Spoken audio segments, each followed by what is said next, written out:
এই মুহূর্তে আপনারা আমার সামনে দেখতে পাচ্ছেন একটি 12 ভোল্টের অটোমেটিক ব্যাটারি চার্জার।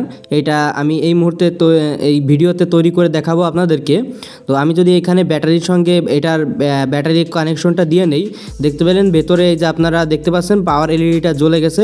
এখানে ফ্যানটা কিন্তু এখন চলছে না, এটাতে এখনও পাওয়ার কানেকশন দেওয়া হয়নি। যেই পাওয়ার কানেকশন দিলাম এটা জ্বলে উঠলো।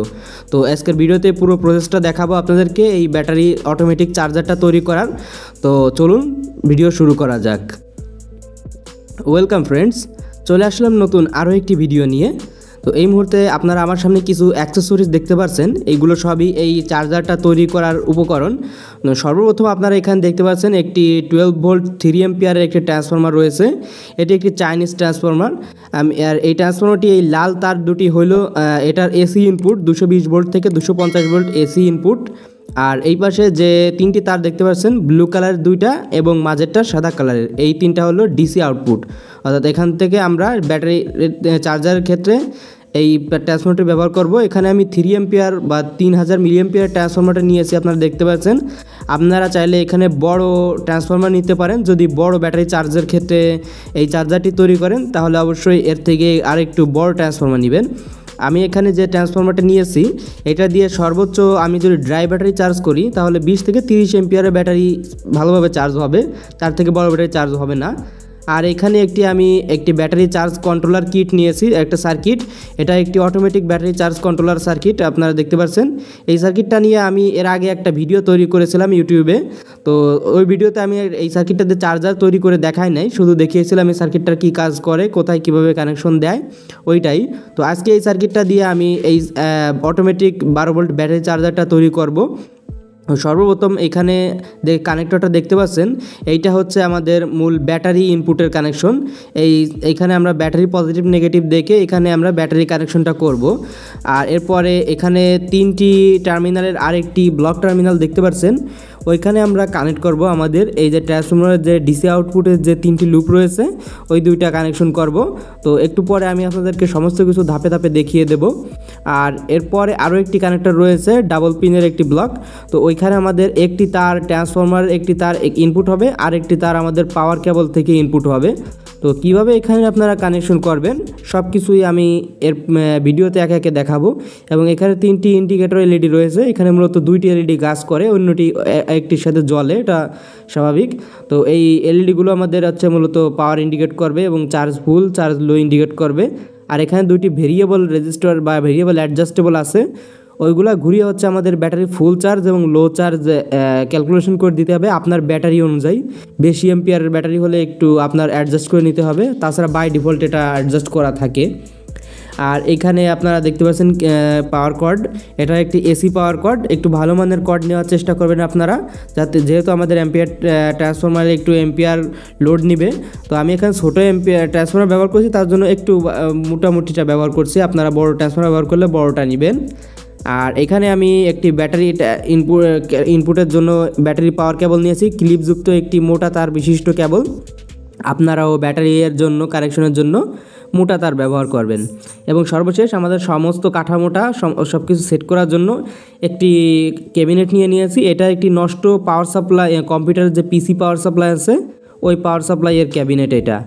তো এই ক্যাবিনেটটা আমি কেন এই পাওয়ার সাপ্লাইগুলো ব্যবহার করি আপনাদেরকে কিছু বলি। তো এখানে আপনারা দেখতে পাচ্ছেন একটি ফ্যান রয়েছে, এই ফ্যানটি আমাদের আলাদা করেও কেনা লাগে না, এই পাওয়ার সাপ্লাইটার সাথে ছিল। তো একটি ফ্যান রয়েছে। সাধারণত আমাদের দেশে এরকম পাওয়ার সাপ্লাই বা চার্জারের ক্যাবিনেট খুব একটা পাওয়া যায় না। আর এই পাওয়ার সাপ্লাইটা আমি মাত্র 50 টাকা দিয়ে কিনেছিলাম একটি নষ্ট কম্পিউটার শপ থেকে। দেখুন এই ক্যাবিনেটটাতে যথেষ্ট এয়ার ভেন্টিলেশনের জায়গা রয়েছে, আর এখানে আরেকটি ফ্যানও বসানো যেত। তো আমাদের এটাতে একটা ফ্যানই আনাফ, যথেষ্ট। এটাতে 3.5 ইঞ্চি সাইজের একটি ফ্যান রয়েছে। সামনে পাশে পেছন পাশে যথেষ্ট পরিমাণ এয়ার ভেন্টিলেশনের জায়গা রয়েছে এই ক্যাবিনেটটাতে, তার জন্য আমি এইগুলো ব্যবহার করি। আর এখানে সুইচও বসাতে পারবেন আপনারা বা অন্য কোনো সকেট। আর সামনে এখান থেকে আমরা ডিসি ইনপুট আউটপুটের তারগুলো নিতে পারবো। খুব সহজে আমরা এই ক্যাবিনেটে ব্যবহার করতে পারবো। আপনার খুব সহজে এগুলো পেয়ে যাবেন যে কোনো নষ্ট কম্পিউটার রিপেয়ারিং শপে। আপাতত আমি এটা সাইডে সরিয়ে রাখি। এবার আপনাদেরকে আমি একে একে কানেকশনগুলো দেখিয়ে দেই যে কীভাবে আপনারা সার্কিট এবং ট্রান্সফরমারে কানেকশন করবেন।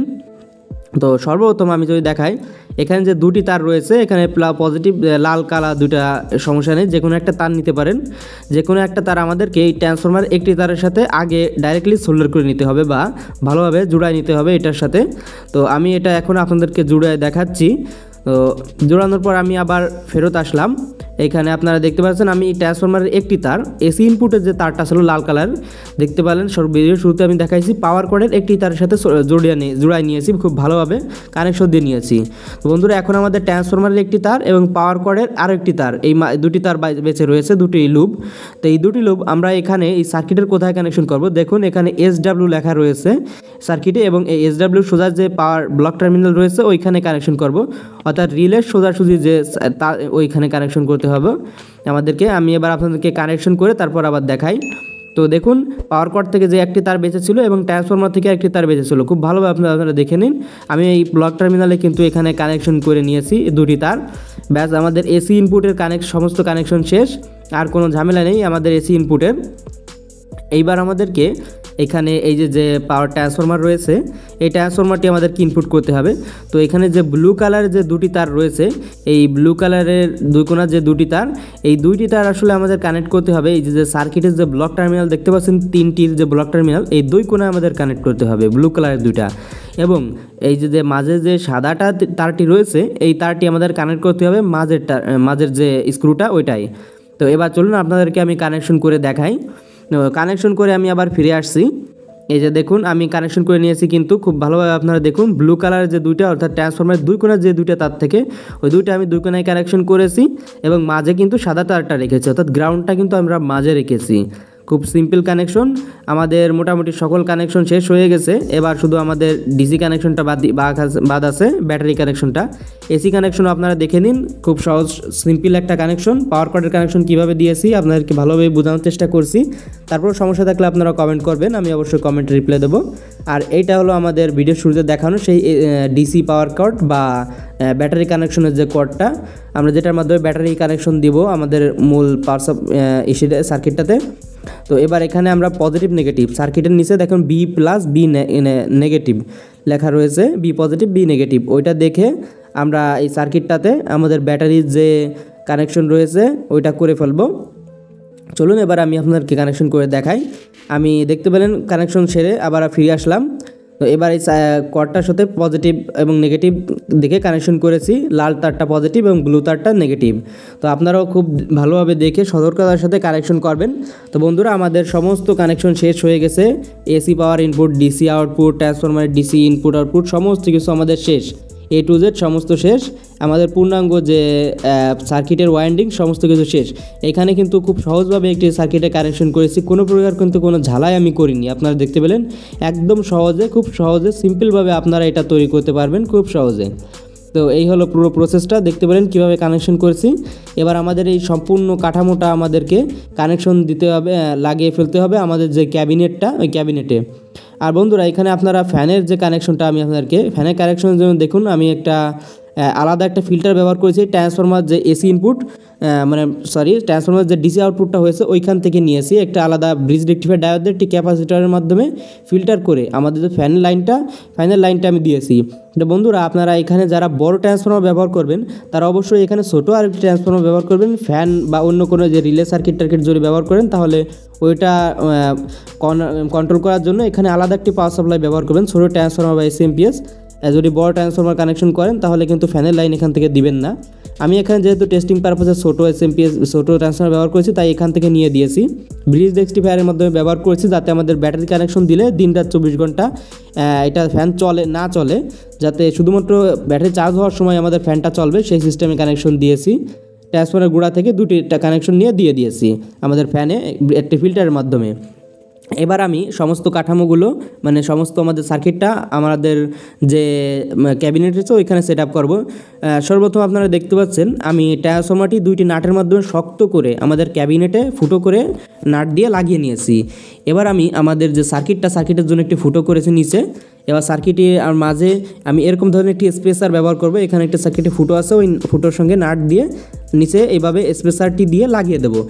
তার কারণ স্পেসার ব্যবহার করার কারণ আমাদের বডিতে যেহেতু অ্যালুমিনিয়াম বা মেটালের, এইটা সার্কিটটা যদি আমি সরাসরি নিচে লাগিয়ে দিই তাহলে অবশ্যই আমাদের এখানে শর্ট সার্কিট হবে, বা এখানে যেহেতু ডাইরেক্ট এসি ভোল্টেজ ঢুকতেছে অবশ্যই সমস্যা হবে।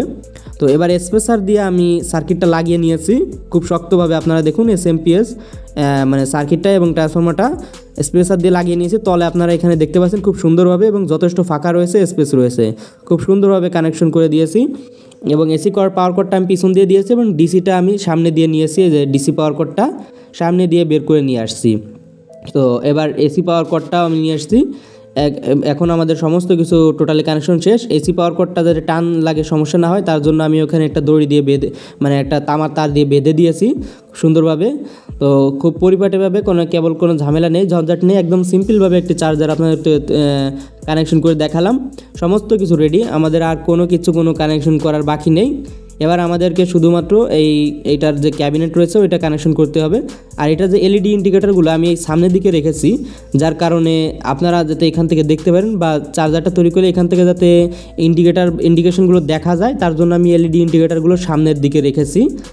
আলাদা কোনো ইন্ডিকেটর টানে বা ভাল্ব দিয়ে নিয়ে যার কোনো ঝামেলা রাখিনি। এবার আমি এখানে আমাদের যে ক্যাবিনেটের উপর পার্টটা ওটা খুব ভালোভাবে লাগাই দিলাম। ব্যাস তৈরি হয়ে গেল, সম্পূর্ণ এসএমপিএস কমপ্লিট হয়ে গেল আমাদের, আর কোনো ঝামেলা নেই। এখানে আপনারা চাইলে স্ক্রু দিয়ে এটা আটকাতে পারেন, তবে স্ক্রু ছাড়াই পাওয়ার সাপ্লাইয়ের ক্যাবিনেটগুলো খুব শক্তভাবে আটকে থাকে, তেমন কোনো সমস্যা হয় না। তো এবার আমি এখানে কানেকশন করে ফেলেছি, কানেকশন সমস্ত কিছু করে নিয়েছি।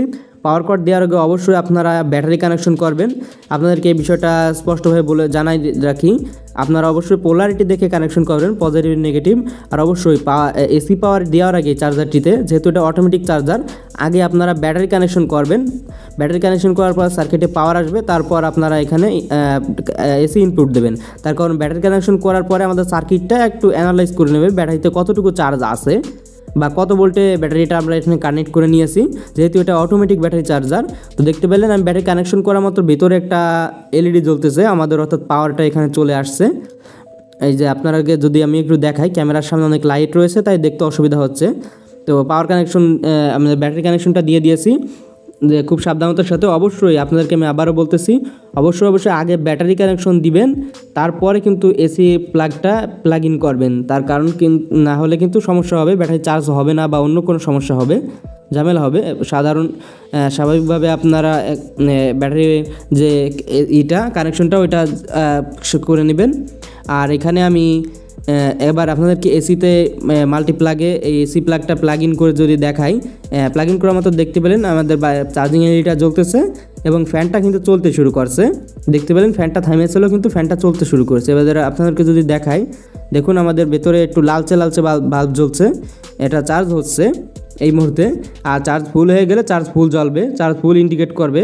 ওই যে দেখুন আপনাদেরকে এবার সামনের দিকের এলইডিটা জ্বলতেছে, চার্জ ফুল হয়ে গেছে আমাদের ব্যাটারিটাতে।